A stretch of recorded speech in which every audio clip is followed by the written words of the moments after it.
प्यारे बच्चों, सुधी हिंदी क्लासेस में आप सभी का हार्दिक स्वागत है। 2024 की परीक्षा में संभावित सामान्य आधारित विषय के लघु उत्तरीय प्रश्नोत्तर को आज हम पढ़ेंगे। यदि आप चैनल पर पहली बार आए हैं तो सब्सक्राइब जरूर करें और अपने दोस्तों को ज्यादा से ज्यादा वीडियो को शेयर करें और वीडियो अच्छा लगे तो लाइक भी करें। पहला प्रश्न है, वनों के 4 अप्रत्यक्ष लाभों का उल्लेख कीजिए। इसका उत्तर है वनों के अप्रत्यक्ष लाभ। वनों का आर्थिक महत्व के अतिरिक्त भौतिक अथवा पर्यावरणीय महत्व अधिक है, जो वास्तव में अप्रत्यक्ष रूप से अनुभव किया जाता है। वनों से निम्नलिखित अप्रत्यक्ष लाभ हैं। नंबर 1, वन जलवायु को सम रखने में सहायक होते हैं तथा वर्षा कराने में भी योगदान देते हैं, क्योंकि इनसे वायुमंडल को नमी प्राप्त होती है। नंबर 2, वृक्ष पर्यावरण को शुद्ध करते हैं। ये वायुमंडल की कार्बन डाइऑक्साइड को ऑक्सीजन में बदल देते हैं। इस प्रकार वनों से वायु प्रदूषण कम हो जाता है। नंबर 3, वन बाढ़ के प्रकोप को रोकने में सहायक होते हैं, क्योंकि वृक्षों एवं उनकी जड़ों से जल का प्रवाह मंद हो जाता है। अगला प्रश्न है, भूस्खलन से क्या आशय है? भूस्खलन का अर्थ होता है भूकंप। उत्तर है, भूस्खलन एक प्राकृतिक आपदा है। इसमें भूमि का एक भाग टूटकर अथवा खिसक कर अलग हो जाता है। थ्रिलर के शब्दों में, पर्वतीय ढाल पर जब कोई चट्टान गुरुत्व के कारण नीचे की ओर खिसकती है तो उसे भूस्खलन कहते हैं। भूस्खलन गुरुत्वाकर्षण द्वारा प्राकृतिक रूप में भी होता है तथा मानवीय क्रियाओं के कारण भी होता है। वनों की कटाई, पहाड़ों में सड़कों का निर्माण, भवनों तथा बांध का निर्माण आदि ऐसी मानवीय क्रियाएं हैं जो भूस्खलन का कारण सिद्ध होती हैं। अगला प्रश्न है, व्यावसायिक सुरक्षा से क्या आशय है? इसका उत्तर है, व्यावसायिक सुरक्षा से आशय ऐसे उपायों को अपनाने से है जिसके द्वारा व्यावसायिक जोखिमों को न्यूनतम किया जा सके। इसके लिए यह आवश्यक है कि व्यवसाय, स्थान, उत्पाद व पैमाने का चयन विवेकपूर्ण ढंग से किया जाए। अगला प्रश्न है, कार्यशाला में अग्नि सुरक्षा के उपाय बताइए। इसका उत्तर है, अग्नि से सुरक्षा के लिए निम्नलिखित उपाय किए जाने चाहिए। नंबर 1, कारखाने के भवन का निर्माण अग्नि की सुरक्षा की दृष्टि से किया जाना चाहिए, ताकि दुर्घटना होने पर अग्निशमन दस्ते अपना कार्य ठीक प्रकार से कर सकें। नंबर 2, कारखाने में अग्निशमन संयंत्र का समुचित प्रबंध होना चाहिए। नंबर 3, कर्मचारियों व अधिकारियों को अग्नि से सुरक्षा के संबंध में उचित प्रशिक्षण दिया जाना चाहिए। नंबर 4, कारखाने में आग की सूचना देने के लिए घंटी अथवा सायरन होना चाहिए। अगला प्रश्न है, प्राथमिक उपचार से क्या आशय है, इसे समझाइए। अथवा प्राथमिक चिकित्सा क्या है, उदाहरण सहित लिखिए। इसका उत्तर है, सुरक्षा की समस्त व्यवस्थाओं के होते हुए भी कारखानों में दुर्घटनाएं होती रहती हैं। ऐसी स्थिति में घायल कर्मचारी को अस्पताल पहुंचाने से पूर्व यदि तुरंत चिकित्सा सुविधा उपलब्ध हो जाए तो उसे आराम मिल जाता है।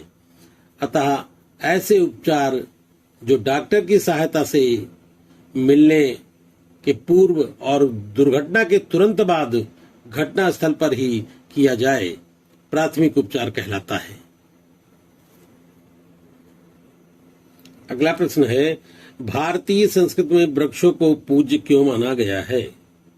इसका उत्तर है, भारतीय संस्कृति में अनेक महत्वपूर्ण वृक्षों को पूज्य मानने की परंपरा रही है। उदाहरण के लिए पीपल, नीम के वृक्षों की पूजा की जाती है तथा उनकी रक्षा को धार्मिक स्वरूप प्रदान किया गया है।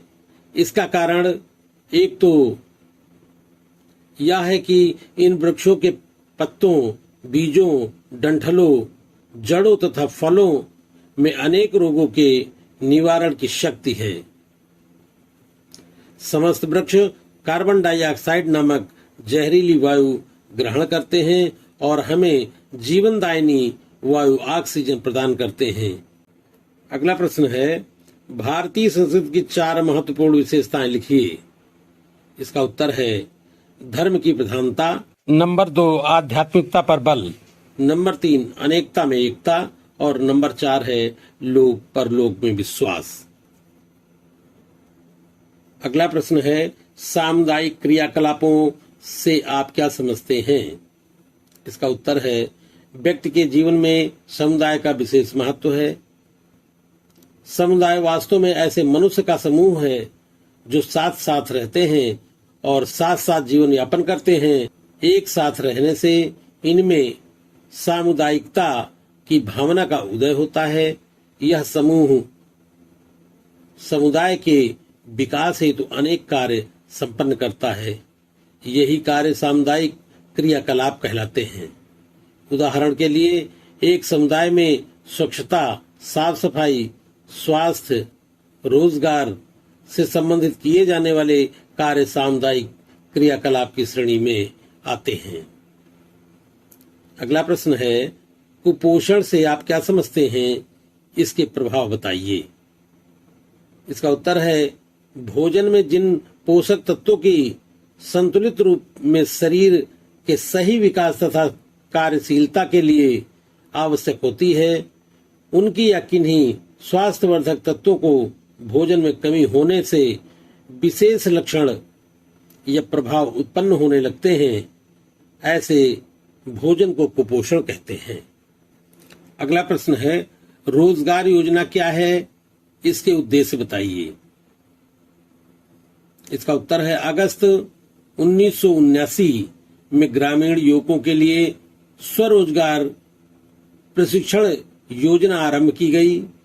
इस योजना के अंतर्गत केवल 18 से 35 वर्ष तक की आयु समूह तथा गरीबी रेखा से नीचे जीवन यापन करने वाले परिवारों के ग्रामीण युवक ही आते हैं। प्रशिक्षण प्राप्त युवकों को अपना व्यवसाय प्रारंभ करने के लिए बैंकों से ऋण तथा सरकार से अनुदान के रूप में वित्तीय सहायता मिलती है। इसका उद्देश्य है, स्वरोजगार योजना का प्रमुख उद्देश्य ग्रामीण युवकों को तकनीकी निपुणता प्रदान करना है ताकि ग्रामीण युवक कृषि एवं संबद्ध क्रियाओं, उद्योग, सेवाओं और व्यापारिक क्रियाओं के द्वारा अपना जीवन यापन कर सकें। अगला प्रश्न है, जवाहर रोजगार योजना क्या है? इसका उत्तर है जवाहर रोजगार योजना सन 1989 के केंद्र सरकार ने देश में गरीबी व बेरोजगारी दूर करने तथा ग्रामीण निर्धनों को लाभप्रद कार्य उपलब्ध कराने के लिए जवाहर रोजगार योजना प्रारंभ की। इस योजना के अंतर्गत ग्रामीण क्षेत्रों में गरीबी की रेखा के नीचे जीवन यापन कर रहे प्रत्येक परिवार के कम से कम एक सदस्य को वर्ष में 100 दिनों तक रोजगार देने की गारंटी दी गई। वर्तमान समय में चल रही ग्रामीण रोजगार योजना की सभी पूर्व योजनाओं को इसमें मिला दिया गया है। रोजगार प्रदान करने में रोजगार के 30% स्थान महिलाओं के लिए आरक्षित हैं। अगला प्रश्न है, अभिप्रेरणा के महत्व की व्याख्या कीजिए। इसका उत्तर है उद्यमिता क्षमता अभिप्रेरणा के द्वारा ही आगे बढ़ती है। इसके द्वारा उद्यम में रुचि उत्पन्न होती है और संबद्ध व्यक्ति पूरी निष्ठा के साथ उद्यम में रत हो जाता है। अभिप्रेरणा के अंतर्गत सीखने, लक्ष्य प्राप्ति, चरित्र निर्माण, अनुशासन आदि की क्रियाएं सम्मिलित होती हैं। अभिप्रेरणा के बिना कोई भी उद्यमी अपने उद्यम की पूरी क्षमता एवं लगन के साथ संचालित नहीं कर सकता। अगला प्रश्न है, उद्यमिता से क्या आशय है? इसका उत्तर है, जैक्सन के अनुसार उद्यमिता किसी व्यापार को सुरक्षित करने के लिए पूंजी लगाना, समय, धन तथा प्रयत्नों को जोखिम उठाकर उस व्यापार को सफल बनाना है।